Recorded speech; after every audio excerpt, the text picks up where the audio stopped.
जय हिंद मित्रांनो, मी दीपक पुन्हा एका नवीन व्हिडिओमध्ये तुमचं सर्वांचं खूप स्वागत आहे. तर मित्रांनो, आज निफ्टीचा फायनल क्लोज झाला 25,940 वरती. 25,940 वरती आजच्या दिवशी निफ्टीने फायनल क्लोज दिला. तर मित्रांनो, ॲनालिसिस चालू करण्या अगोदर सेबीचा काही डाटा आलेला आहे. ठीक आहे, FNO संदर्भात म्हणजे फ्युचर अँड ऑप्शन संदर्भात एक डाटा आलेला आहे. तर तो डाटा मी तुम्हाला पहिले दाखवून देतो. म्हणजे तसं आपण डिस्कशन केलेलं आहे लाईव्हवरती बघा. सकाळचं आपलं यूट्यूबचं जे लाईव्ह झालं त्यामध्ये आपण डिस्कशन केलेलं होतं. पण काही गोष्टी रिपीट केलेल्या चांगल्या असतात, जेणेकरून आपल्यासारखी सामान्य व्यक्ती, ती सामान्य व्यक्ती ह्या ऑप्शनच्या जाळ्यातून बाहेर निघणार. म्हणजे बहुतेक रिटेलर जे असतात आजकाल, आपल्यासारखी सामान्य व्यक्ती जे आहे ना, शक्यतो करून पसंती आहे तिची ऑप्शन ट्रेडिंगवरती. ठीक आहे, ऑप्शनला जास्त पसंत करणारे व्यक्ती आहेत. तर आपण काय करूया मग, थोडक्यात हा डाटा त्यांना पण दाखवून देऊ. म्हणजे बहुतेक व्यक्ती फक्त ॲनालिसिसचे व्हिडिओ बघतात, बाकीचे व्हिडिओ बघत नाही, लाईव्हवरती पण नसतात. मग त्यांना पण समजेल नेमकं काय भानगड आहे, समजलं ना. तर मी तुम्हाला तो डाटा दाखवतो सेबीचा. तर तुमच्यासमोर जो डाटा आणतो आहे मी आता, ठीक आहे, हे सेबीचं सर्क्युलर. आता ह्या गोष्टी मी सांगत नाही आहे, नाही तर काही जण म्हणणार की तुमच्या मनाप्रमाणे तुम्ही बोलताय. नाही, मी वाचणार पण नाही इथे पूर्ण, पण काही ठळक गोष्टी तुम्हाला इथे दाखवण्याचा प्रयत्न करतो आहे. की आपली जी इंडिव्हिज्युअल कॅटेगरी आहे, म्हणजे आपले रिटेलर आहे त्याच्यामध्ये खास करून. आता त्याच्यामध्ये पण फायनान्शियल इयर 2024मध्ये हा जो आकडा आहे वरचा तुम्हाला दिसतो आहे, आपलं जे आर्थिक वर्ष 2024 आहे, त्याच्यामध्ये 91.1% इंडिव्हिज्युअल ट्रेडर जे आहेत ना, जे ट्रेडर आहेत ते लॉस मेकिंग आहे. म्हणजेच ट्रेडरची संख्या जर आपण इथे बघितली ती 73 लाखांची. हे 73 लाख जे ट्रेडर आहेत ना, त्यांनी फ्युचर अँड ऑप्शन सेगमेंटमध्ये या ठिकाणी लॉस केलेला आहे. तुमच्यासमोर डाटा आता 73 लाख म्हणजे कमी नाही आकडा, समजून घ्या तुम्ही. 73 लाख ट्रेडर जे आहेत तो खूप मोठा आकडा झाला मित्रांनो, समजलं ना. खूप मोठा आकडा झालेला आहे तो. आणि हे जे लॉस मेकिंग ट्रेडर आहेत ना, 73 लाख, याचं जर ॲव्हरेज वगैरे जर काढलं, इथं दिलेलं आहे an average experience net losses 1.20 lakh per person. म्हणजे याचं जर ॲव्हरेज काढलं, म्हणजे एखादी व्यक्ती अशी पण असू शकते की तिने 10 लाखांचा लॉस केलेला असेल, एखाद्या व्यक्तीने 50,000चा, एखाद्या व्यक्तीने 30 लाखांचा पण लॉस केलेला आहे. पण सर्व ॲव्हरेज जर काढलं तर पर पर्सन 1.25 लाखांच्या आसपास इथे प्रत्येक व्यक्तीने लॉस केलेला आहे ह्या फ्युचर अँड ऑप्शन सेगमेंटमध्ये. लक्षात येतं आहे तुमच्या सर्वांच्या. म्हणजे बघा, मागे पण सेबीने एक डाटा म्हणजे जवळजवळ 1-1.5 वर्षांपूर्वी जारी केलेला होता. त्याच्यामध्ये म्हटलं होतं की 90% लोक जे असतात ते फ्युचर अँड ऑप्शन ट्रेडिंगमध्ये लॉसमध्ये आहेत. तो डाटा आता वाढून येतो आहे बघा. आणि मागे पण मी तुम्हाला म्हटलं, गव्हर्नमेंटने किती टॅक्सेस वाढवले तरी पण हा डाटा वाढतच जाणार आहे. ठीक आहे, प्रत्येकाला माहिती आहे माझा ह्या सेगमेंटमध्ये लॉस होणारच, पण तरी पण ती व्यक्ती करते काम त्याच्यामध्ये. हे एक प्रकारे मग व्यसन नाही तर काय, समजून घ्या तुम्ही, हे व्यसनच झालं ना.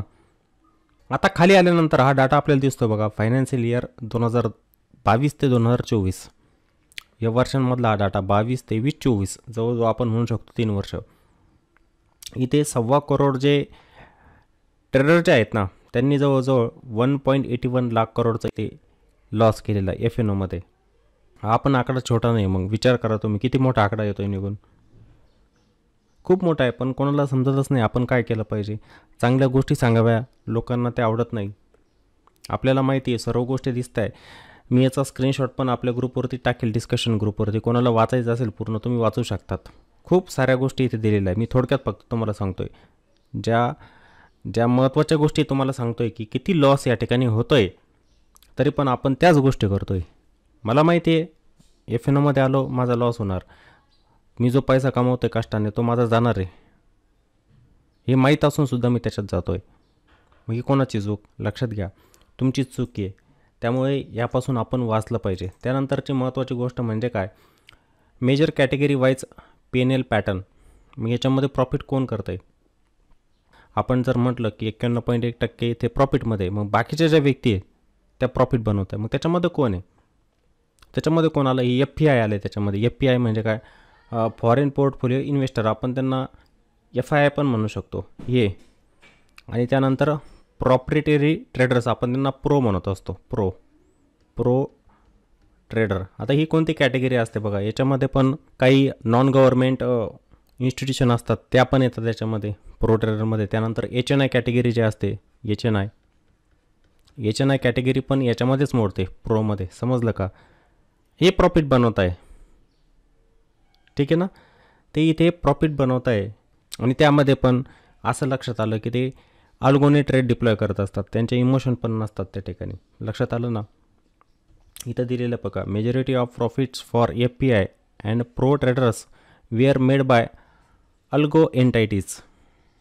लक्षात आलं ना? इथे दिलेलं पूर्ण हे बघा, 97% profits of FPIs and 96% profits of pro traders came from algo entities in financial year 2024. Algo trading सर्वांना माहीत असेल, त्याच्यामध्ये इमोशन इन्व्हॉल्व होत नाही. आणि असे जे लोक असतात ना, यांच्याजवळ मोठा पैसा असतो, त्यांचे हिजिंगचे पण ट्रेड चालतात. हे पण लक्षात घ्या तुम्ही. हे जे असतात ना प्रो, HNI कॅटेगरी असते, FPI असतात, म्हणजे फॉरेन पोर्टफोलिओ इन्व्हेस्टर जे असतात ते हिजिंगने काम करत असतात सर्व. अल्गोमध्ये पण हिजिंगच्या काही स्ट्रॅटेजी वापरून ते ट्रेड डिप्लॉय करत असतात. आणि आपली इंडिव्हिज्युअल कॅटेगरी रिटेलर ती काय करत असते, नेकेड ऑप्शन बाईंग किंवा सेलिंग करणार, आणि त्यामध्येच त्यांचं मोठं नुकसान होत असतं. लक्षात घ्या, या गोष्टींवरती फोकस करा आणि यांना समजून घेण्याचा प्रयत्न करा की समोरची व्यक्ती जर हे सांगते चुकीचं आहे तर ते चुकीचंच आहे. बहुतेक जणांना वाटतं ना की हे FNOच्या संदर्भात जास्त बोलत नाही, त्याच्या विरुद्ध असतात नेहमी. का असतात त्याचा आकडा तुमच्यासमोर आहे. आता हा माझा आकडा नाही, हा सेबीचा आकडा. सेबीने जो अभ्यास केलेला असतो सर्व काही, हा सेबीचा स्टडी, माझा नाही आहे. हे सर्क्युलर पण सेबीचाच आहे, ताजं, काल संध्याकाळचं.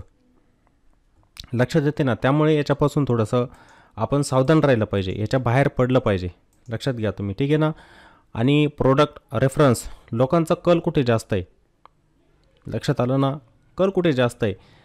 मला माहिती आहे, मला ऑप्शन ट्रेडिंग केल्याने लॉस होत असतो, ठीक आहे, फ्युचर ट्रेडिंग केल्याने लॉस होत असतो, तरी पण त्याच्यामध्ये वाढ होताना दिसते आपल्याला. किती टक्के? 99.3% जंप इथे. कसं काय आकडा वाढतोय? हे तर वाढला आकडा, कमी व्हायला पाहिजे होता. मागच्या वेळेला जेव्हा आकडा आला तेव्हा होतं की एवढे लोक ऑप्शनमध्ये लॉस करतात, तो आकडा कमी व्हायला पाहिजे होता, वाढला. पसंती कशाला आहे लोकांची? या फ्युचर अँड ऑप्शनलाच आहे अजून पण, समजलं का?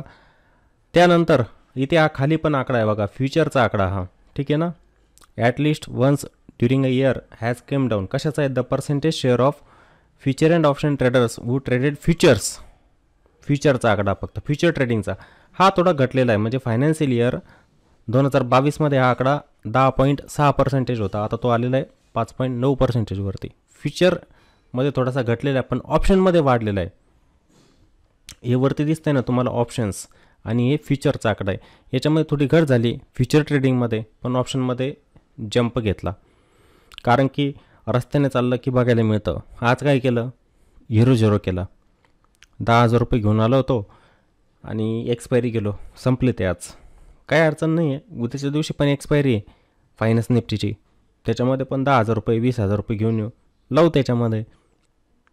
लक्षात आलं ना? आपली जी रिटेलर कॅटेगरी असते ना, ती काय करणार? छोटासा फंड घेऊन येणार आणि त्याला दुप्पट करण्याचा प्रयत्न करते एकाच दिवसामध्ये. प्रत्येक दिवसाला एक्सपायरी बघा. आपण मंडेच्या दिवशी आलो, म्हणजे सोमवारच्या दिवशी मिड कॅप निफ्टी एक्सपायरी, मंगळवारच्या दिवशी आलो फायनान्स निफ्टी, बुधवारच्या दिवशी आलो बँक निफ्टी, गुरुवारच्या दिवशी आलो निफ्टीची एक्सपायरी, शुक्रवारच्या दिवशी आलो सेन्सेक्सची एक्सपायरी. प्रत्येक दिवसाला एक्सपायरी. मग आपली रिटेलर कॅटेगरी जे असते ना, सामान्य लोक, हे काय करतात? त्या प्रत्येक एक्सपायरीमध्ये 0 करण्याचा प्रयत्न करतात. छोटे छोटे प्रीमियम असतात, चिल्लर प्रीमियम असतात, ते बाय करायचे, ज्यांच्यामध्ये पूर्ण टाईम व्हॅल्यूज असणार आहे, आणि होल्ड करत बसायचं त्यांना.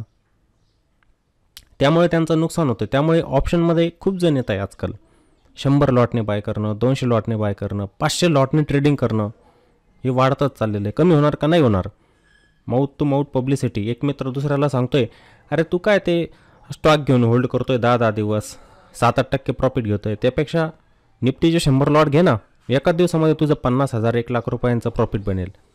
मग काय, त्याला पण वाटतं बरोबर आहे, मी 10 दिवस जर होल्ड केलं माझे 7-8% बनत आहे, मी जर हे ऑप्शन केलं तर माझे लाखो रुपये एकाच दिवसात बनतील. ती व्यक्ती पण तिकडेच जाते. मग काही समजदार व्यक्ती आहे, त्यांना समजतं की हे चुकीचं आहे, याच्यामुळे आपलं आयुष्य पूर्ण खराब होऊ शकतं, ते याच्याकडे जात नाही आहे. याला सोडता येते. आणि आपण जर वेळेवरती नाही जागे झालो ना तर हे FNO म्हणजेच फ्युचर अँड ऑप्शन आपलं आयुष्य पूर्ण बरबाद करून टाकेल. लक्षात आलं तुम्हाला? हे आकडे बघत चाला तुम्ही. त्यामुळे म्हणतोय थोडासा फोकस करा शिकण्यावरती आणि समजून घ्या काही गोष्टींना. जसं इथे पण बघा, gross P&L in equity derivative segment 2024चा फ्युचर वर्सेस ऑप्शन हा आकडा आलेला आहे. इथे बघा, हा आकडा दिलेला करोडमध्ये. किती करोडचा लॉस, प्रॉफिट, इथं FEIचा प्रॉपरेटरी, प्रोचा, FPIचा, हे सर्व आकडा दिलेला आहे. कोण कसं प्रॉफिटमध्ये इथं दिसतील तुम्हाला. हे बघा, हा आकडा यांचा बघा कसा आहे प्रॉफिट अँड लॉसचा. आणि इकडे इंडिव्हिज्युअल कॅटेगरी यांचा आकडा बघा किती वाढत चाललेला आहे लॉसचा. बघा तुम्ही, हा ग्राफ आहे, हा आकडा तुम्हाला समजेल किती वाढताना दिसतो. आता हे सर्क्युलर जर म्हटलं तर जवळजवळ 33 पानांचं आहे, 33 पेज याच्यामध्ये. एवढं शक्य नाही सांगणं, पण मेन मुद्दे मी तुम्हाला सांगण्याचा इथे प्रयत्न केलेला आहे. बघा, तुम्हाला सुधार करायचा की नाही करायचा तुम्ही ठरवायचं. मी फक्त तुम्हाला सांगायचं काम करू शकतो. कंट्रोल तर तुमच्याकडेच असणार आहे त्याचा. आपण करायचं की नाही करायचं ते तुमच्यावरती. ठीक आहे, माझं सांगण्याचं काम आहे. तुम्हाला वाटतं मी फक्त ऑप्शन ट्रेडिंगच केलं पाहिजे, करा. कोण थांबवते? पैसा तुमचा आहे, त्याचा वापर कसा करायचा तुम्ही ठरवायचं. ते समजलं? आपण जाऊया आता ॲनालिसिसवरती. तर निफ्टीमध्ये आजच्या दिवशी पण मोमेंटम कंटिन्यू होतं. बघा, आजच्या दिवशी निफ्टीने जी लेवल होती सायकोलॉजिकल रेजिस्टन्स आपण त्याला म्हणू शकतो 26,000ची, त्या लेवलला पण आजच्या दिवशी पार केलेलं होतं. म्हणजे आजचा हाय जर बघितला ना आपण निफ्टीचा 26,011चा होता.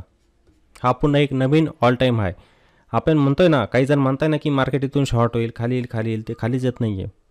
मार्केट प्रत्येक दिवसाला एक नवीन लेवलपर्यंत जाते. हे बघा, इथे पण होतं ना मार्केट 24,400वरती. तेव्हा पण काही जण म्हणायचे की नाही हे 20,000वरती जाणार. 20,000वरती कसं? जेव्हा आपल्याला रिव्हर्सलचं साईन दिसेल.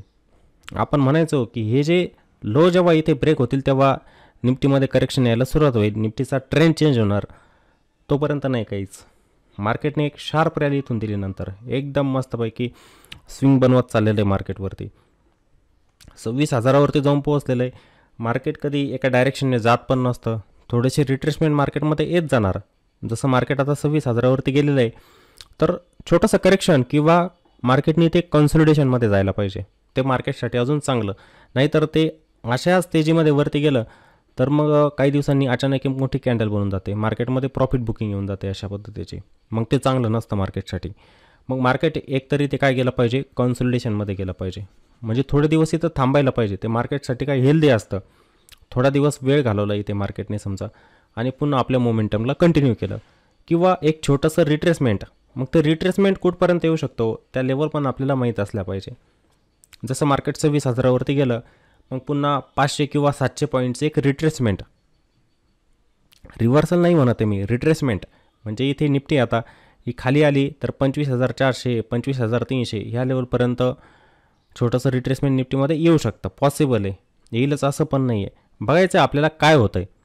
मार्केट जातं कन्सॉलिडेशनमध्ये की त्याच्यामध्ये रिट्रेसमेंट येतं आहे, त्या गोष्टी बघायच्या आपल्याला. ते झाल्यानंतरच आपल्याला समजेल. हे तर फक्त आपण ॲनालिसिस करतो आहे. कुठपर्यंत येऊ शकतं, सपोर्ट कोणते असू शकतात मार्केटमध्ये ते आपण बघतो आहे. समजा ना, मार्केट इथून जायला डायरेक्ट 27,000 पण जाणार, तशा लेवल येत पण जात आहे. एकाच फ्लोमध्ये मार्केट तिथे जाऊ पण शकतं 27,000पर्यंत, सांगता येत नाही त्याचं. पण मार्केटचा हा बेव असतो, स्ट्रक्चर असतं त्याचं, की मार्केट एकतर कन्सॉलिडेशनमध्ये जाणार किंवा थोडंसं रिट्रेसमेंट त्याच्यामध्ये येऊ शकतं. नाहीतर मार्केट आपलं बुलिशच आहे असं म्हणायचं नाही की मार्केट आपलं 20,000पर्यंत येणार, आता खूप वरती गेलेलं असं म्हणायचं नाही.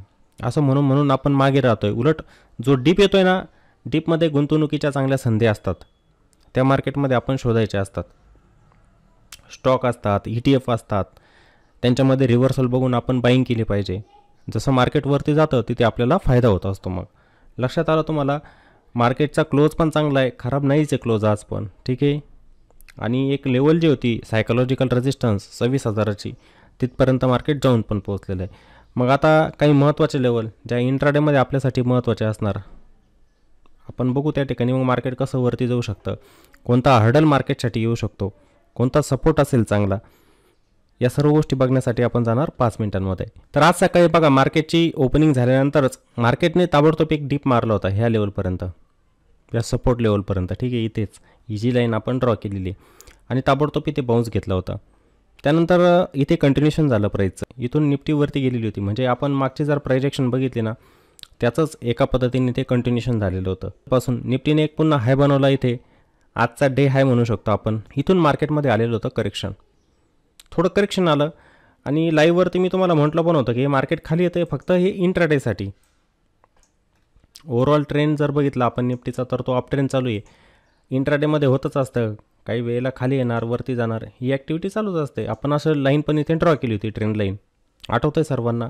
आणि म्हटलं होतं की मार्केट जरी खाली येते एखाद्या वेळेला ते दुपारनंतर वरती पण जाऊ शकतं. गेलं त्याने डे हाय पण ब्रेक करून टाकलं होतं इथे नंतर.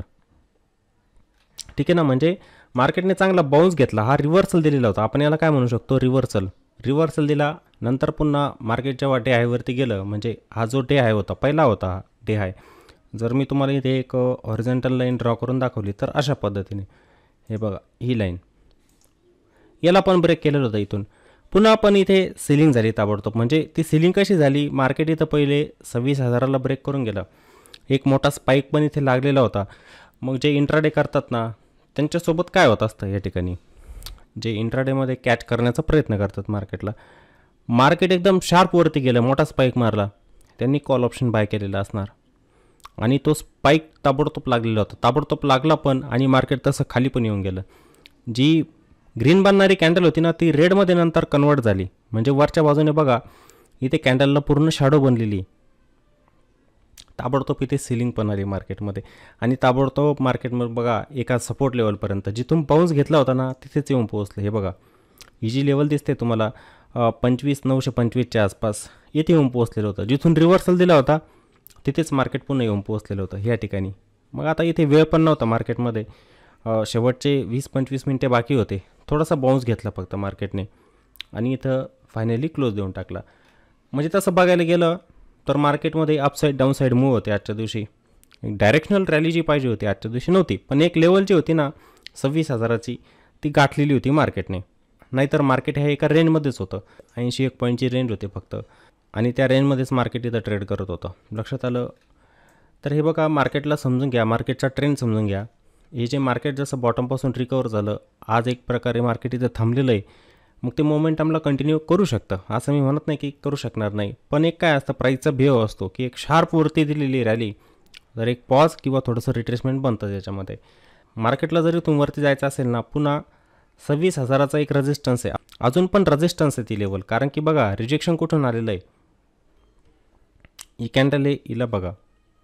जोपर्यंत मग मार्केट याच्यावरती सस्टेन होत नाही, म्हणजे उद्या पण जरी ते फ्लॅट ओपन झालं किंवा थोडं गॅपअप झालं ओपन मार्केट, तर मार्केटने ह्या रेजिस्टन्सच्या वरती थांबायला पाहिजे. मग पुन्हा इथून एक अपमूव येऊ शकतो, वरती जाऊ शकतं मार्केट. जसं मार्केट इथं गेलं खाली, इथं गेलं मार्केटवरती खाली आलं, इथे पण गेलं खाली आलेलं होतं. इथून जेव्हा ह्या रेजिस्टन्सला पार करेल ते थांबेल, इथून अपेक्षित आहे की मार्केट पुन्हा वरच्या लेवल गाठू शकतं. 100-150 पॉईंटची रॅली पुन्हा मार्केटमध्ये इथे येऊ शकते. पण केव्हा, जेव्हा थांबेल तेव्हा. लक्षात आलं ना तुम्हाला. जास्त जर गॅपअप झालं ओपन तर नाही सांगू शकत मग मार्केटमध्ये, कारण की ओव्हरनाईटमध्ये काही पण होतं मार्केटमध्ये. गॅपअप आणि गॅपडाऊन मार्केटमध्ये होत असतो, काही कारण असतो, तो टेम्पररी असतो पण. ठीक आहे, काही वेळेला मोठा गॅपअप पण मिळतो. बघा तुम्ही पण बघितलेलं आहे, 100-150 पॉईंटचा मिळतो गॅपअप, ते मार्केट खाली येऊन जातं ताबडतोब आणि एकदम फ्लॅटमध्ये ट्रेड करायला लागतं. किंवा जास्त गॅपडाऊन ओपन झालं, काही निगेटिव्ह इम्पॅक्ट टेम्पररी, ते मार्केट रिकवर होतं आणि साईडवेज होऊन जातं ताबडतोब. अशी ॲक्टिव्हिटी पण मार्केटमध्ये होत असते. आपण लेवलला फॉलो करायचं आहे, मार्केटचा ट्रेंड असतो त्याला फॉलो करत चला, ट्रेंड बघत चला कसा आहे मार्केटचा. ते हाय ब्रेक करत चालतं आहे की लो ब्रेक करत चालतं आहे. लो ब्रेक करत असेल तर विकनेस आहे मार्केटमध्ये, हाय ब्रेक करत चाललं आहे याचा अर्थ स्ट्रेंथ आहे मार्केटमध्ये. मार्केट बुलिश असतं मग ते, समजलं ना. बाय साईडला इंटरेस्ट असतो सर्वांचा. या गोष्टी ओळखत चाला मार्केटमध्ये. विकनेस कुठे येऊ शकतो मार्केटमध्ये, जवळजवळ आपण असं म्हणू शकतो की जोपर्यंत मार्केट 25,900च्या खाली ट्रेड करायला लागत नाही तोपर्यंत मार्केटमध्ये इथे विकनेस येऊ शकत नाही. म्हणजे हा एक झोन मी तुम्हाला दाखवतो, हा एरिया, हा एक एरिया आहे, म्हणजे आपण याला म्हणू शकतो सपोर्ट एरिया. हा, याच्या खाली जेव्हा मार्केट ट्रेड करायला लागेल ना तेव्हा कुठे याच्यामध्ये विकनेस येऊ शकते थोडी. हे लो इथे ब्रेक व्हायला नको. त्यानंतरचा सपोर्ट म्हणजे 25,850चा असणार आहे. ही एक लेवल जिथे मार्केट बाउन्स घ्यायचं बघा, या लेवलला फॉलो करत चला. ही एक लेवल ही पण आपल्यासाठी महत्त्वाची असणार. इंट्राडेमध्ये मार्केट जर ह्या लेवलच्या खाली स्लिप होत असेल, खाली ट्रेड करायला लागलं, तर थोडासा विकनेस इथे येऊ शकतो मार्केटमध्ये. 25,890ची लेवल येते, 25,892 हा एक सपोर्ट आहे. आणि त्यानंतर 25,850 हा पण एक सपोर्ट आहे. हे महत्त्वाचे सपोर्ट आहे. हे ब्रेक व्हायला नको.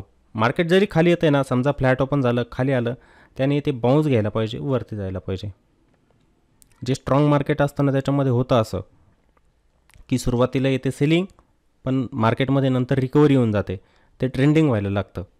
ते नाही होते ट्रेंडिंग, इथे बाउन्स नाही येते, ते कंटिन्युअसली लोला ब्रेकच करत जातं आहे, तर तो असतो विकनेस मग मार्केटमधला. पण तो इंट्राडेसाठी फक्त.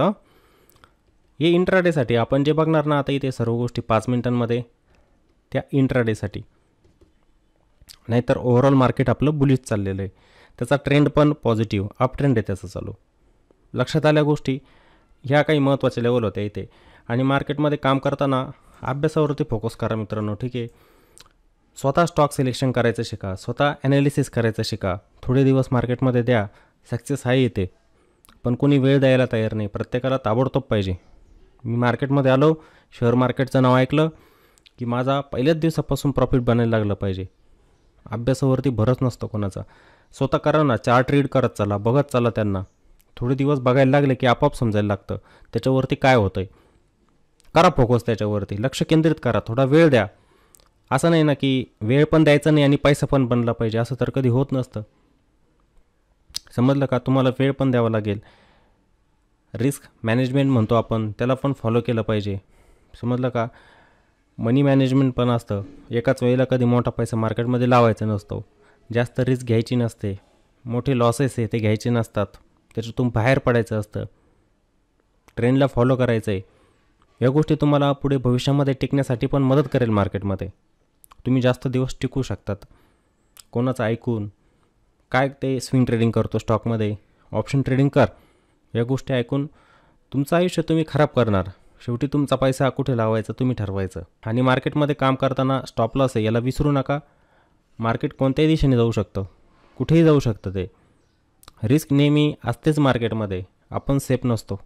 मी म्हणतो आहे मार्केट हे चाललेले मोठमोठे कॅन्डल बनवत ग्रीन, अचानक रेड कॅन्डल बनायला लागतील मोठमोठ्या, मार्केट खाली पण येऊ शकतं, अचानक प्रॉफिट बुकिंग येऊ शकते मार्केटमध्ये.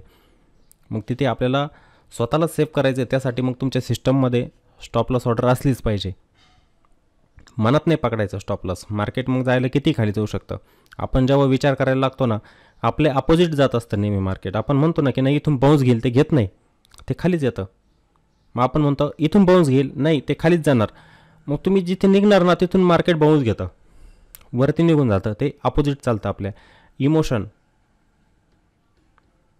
त्यामुळे जे लॉसेस असतात ते कट करून टाकायचे. छोटेसे प्रॉफिटेबल ट्रेड असतात त्यांना होल्ड करत चला. काही जण तर स्टॉकमध्ये 2% प्रॉफिट घेतात आणि तो स्टॉक 20% निगेटिव्हमध्ये असतो तोपर्यंत त्याला होल्ड करतात. खरी वेळ येत असते प्रॉफिटची ना, तिथे घेतच नाही.